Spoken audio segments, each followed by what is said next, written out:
Hi, welcome back to my channel, Solo English Center. Well, today we would like to learn the first material for advanced English grammar. Skill 1, it discuss about be sure that the sentence has a subject and a verb. Jadi ini merupakan skill paling dasar dalam TOEFL structure, yaitu bahwa sebuah kalimat itu harus memiliki subjek dan juga verb. Subjek itu ditempati oleh kata benda, sedangkan verb itu nanti bisa action verb and also kata kerja bantu. Nah, simple ya, skillnya simple, tapi nanti ketika kita masuk ke dalam soal-soal TOEFL itu nanti bisa jadi akan agak sedikit menjadi agak bingung ya, karena kadang-kadang di subjek itu ditempati oleh kata, kadang-kadang ditempati oleh frasa, dan kadang-kadang juga ditempati oleh klausa atau clause. Jadi teman-teman di sini dituntut untuk memiliki kepekaan untuk to identify which one is the subject on the sentence. Nah, kita akan bahas satu contoh dari the verb in the sentence must have subject and also verb. Have a look on this example. Saya bacakan ya. Blah blah blah was backed up for miles on the freeway. Multiple choicesnya: A itu adalah yesterday, B in the morning, C traffic, and then D cars ya. Coba teman-teman pilih yang mana? Kalau kita lihat ya, now we are going to identify the sentence. In this sentence ada was picked up, itu merupakan verbnya ya. Kemudian for miles on the freeway itu adalah komplement atau keterangannya. Nah, tetapi kita belum bisa menemukan subjek pada kalimat ini. Berarti cara kita menentukan jawabannya adalah we have to identify which one from A through D is able to become subject ya. Yesterday bisa subjek ya? Tidak bisa, karena yesterday itu adalah adverb. Kemudian in the morning bisa subjek enggak? Tidak bisa ya, karena dia merupakan keterangan waktu. Kita tinggal traffic and also cars, hanya ada dua.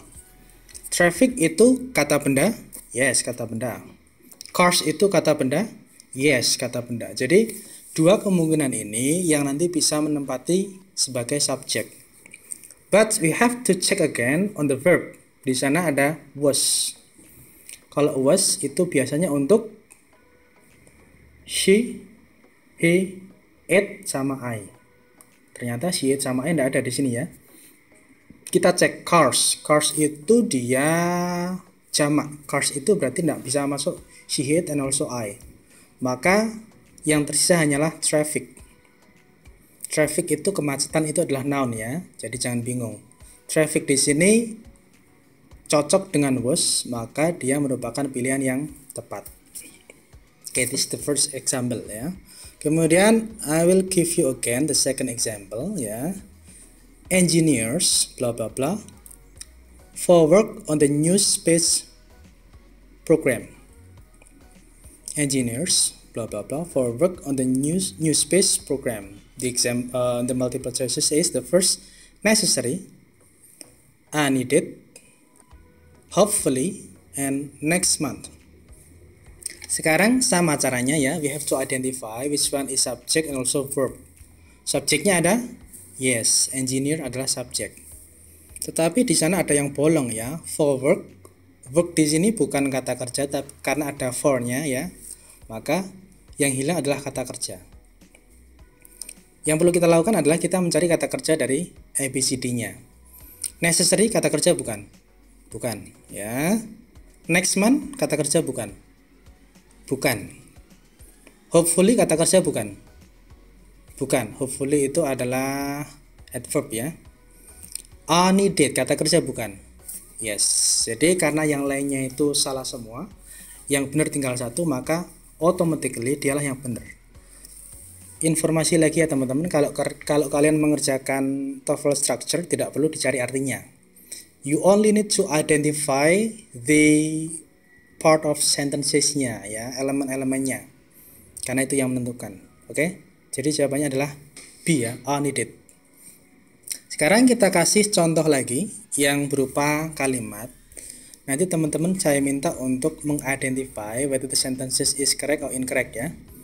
Number one, kita lihat di sini ya.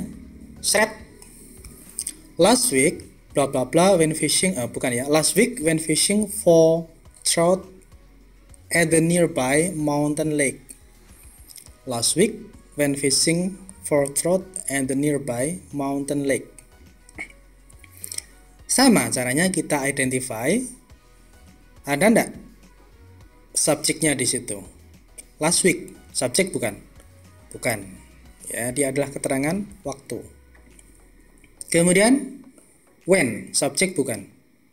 Bukan, dia adalah bentuk kedua dari go. Go itu berarti verb ya. Maka dia bukan subjek.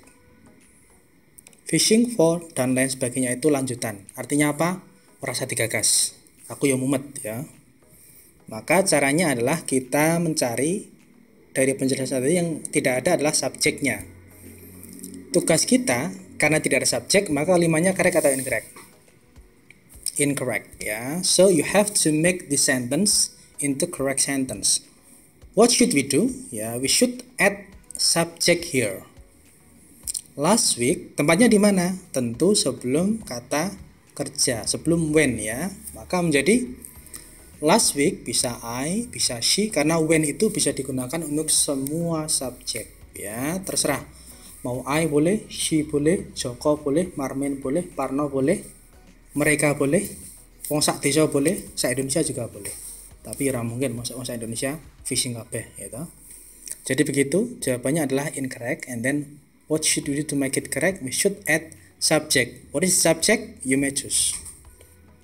Itu adalah contoh ketika kita identify whether the sentence is correct or incorrect.